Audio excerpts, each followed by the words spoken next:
ഡൽഹിയിൽ നടക്കുന്ന 2020 മത്സരത്തിൽ ടീം ഇന്ത്യയെ കാത്തിരിക്കുന്നത് നിർണായകമായ തന്ത്രപരമായ ചില തീരുമാനങ്ങളും അതിലെ ചില കാര്യങ്ങളും തന്നെയാണ്.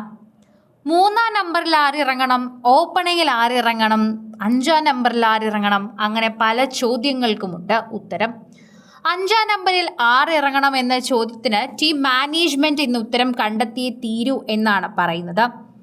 പേസ് ബൗളിങ്ങിനെതിരെ കൃത്യമായ നിയന്ത്രണത്തോടെ ഇന്നിംഗ്സ് മുന്നോട്ട് കൊണ്ടുപോകാൻ ശുഭ്മൻ ഗില്ലിനാകും എന്ന ഒരു വശം പറയുമ്പോൾ, സ്പിന്നർമാർക്കെതിരെ തകർപ്പൻ ഫോമിൽ റൺസ് അടിച്ചു കൂട്ടാൻ സഞ്ജു സാംസന് സാധിക്കും എന്ന മറുവശത്ത് ശക്തമായി ഉയരുന്ന വാദപ്രതിവാദങ്ങൾ തന്നെയാണ് ഈ ടീം സെലക്ഷനെ വലിയ രീതിയിൽ തന്നെ ബാധിക്കുമെന്നും ഇത് വലിയൊരു പ്രശ്നത്തിലേക്ക് പോകുന്നുവെന്നും മനസ്സിലാക്കുന്നത് എന്ന് തന്നെ പറയാം. വൈകുന്നേരങ്ങളിൽ പെയ്യുന്ന കനത്ത മഞ്ഞുവീഴ്ച കൂടി കണക്കിലെടുക്കുമ്പോൾ ഈയൊരു തീരുമാനം ഇന്ത്യയുടെ മധ്യനിരയുടെ കരുത്തിനെ സ്വാധീനിക്കും. ഡൽഹി അരുൺ ജെയ്റ്റ്ലി സ്റ്റേഡിയത്തിലെ പിച്ച് മഞ്ഞുവീഴ്ച തുടങ്ങുന്നതിന് മുൻപുള്ള മധ്യ ഓവറുകളിലെ മന്ദഗതിയിലാകാറുണ്ട്. അതുകൊണ്ട് തന്നെ സൂര്യകുമാർ യാദവിനും ഋഷഭ് പന്തിനുമിടയിൽ കളിക്കാൻ സാഹചര്യങ്ങൾ അനുസരിച്ച് ബാറ്റ് വീശുന്ന ഒരു വലം കയ്യൻ ബാറ്ററി ടീം ഇന്ത്യക്ക് ആവശ്യമുണ്ട്. അതിവേഗ പേസർമാർക്കെതിരെ ഡോട്ട് ബോളുകൾ കുറച്ച് കൃത്യമായ ഇടവേളകളിൽ റൺസ് കണ്ടെത്തുന്നതിൽ ഗിൽ മിടുക്കനാണ്. അതേസമയം മധ്യ ഓവറുകൾ എടുത്ത് നോക്കിക്കഴിഞ്ഞാൽ മധ്യ ഓവറുകളിലെ സ്പിന്നർമാർക്കെതിരെ ഉയർന്ന സ്ട്രൈക്ക് റേറ്റിൽ തകർപ്പൻ ബാറ്റിംഗ് പുറത്തെടുക്കാൻ സഞ്ജുവിനാണ് കഴിയുക.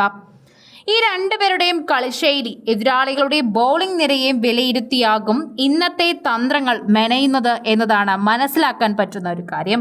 ഈ സ്ഥിതി വിവരങ്ങൾക്കുള്ള പരിശോധിച്ചാൽ ടീം മാനേജ്മെന്റിന് മുന്നിലുള്ളത് വലിയൊരു വെല്ലുവിളിയാണെന്ന് വ്യക്തമായി നമുക്ക് പറയാൻ സാധിക്കും.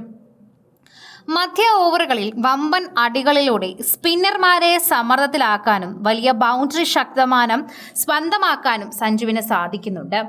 എന്നാൽ അനാവശ്യ റിസ്കുകൾ ഒഴിവാക്കി വിക്കറ്റ് കളയാതെ സ്കോർ ബോർഡ് ചലിപ്പിക്കാൻ ഗില്ലിന്റെ കളിശൈലി സഹായിക്കും. ഇതിനു പുറമെ വിക്കറ്റ് കീപ്പിംഗിലെ മികവും മികച്ച DRS തീരുമാനങ്ങളും സഞ്ജുവിന് മുൻതൂക്കം നൽകുമ്പോൾ ഔട്ട്ഫീൽഡിൽ ബൗണ്ടറിയുടെ തടഞ്ഞ് റൺസ് ചോരുന്നത് തടയാൻ ഗില്ലിന്റെ ഫീൽഡിംഗ് മികവിനാകും. മത്സരത്തിന് മണിക്കൂറുകൾ മാത്രം തന്നെ നിൽക്കവേ ബാക്കി നിൽക്കെ ഇന്ത്യ തങ്ങളുടെ മധ്യനിരയുടെ ഘടനയിൽ അന്തിമ തീരുമാനമെടുക്കേണ്ടതുണ്ട്.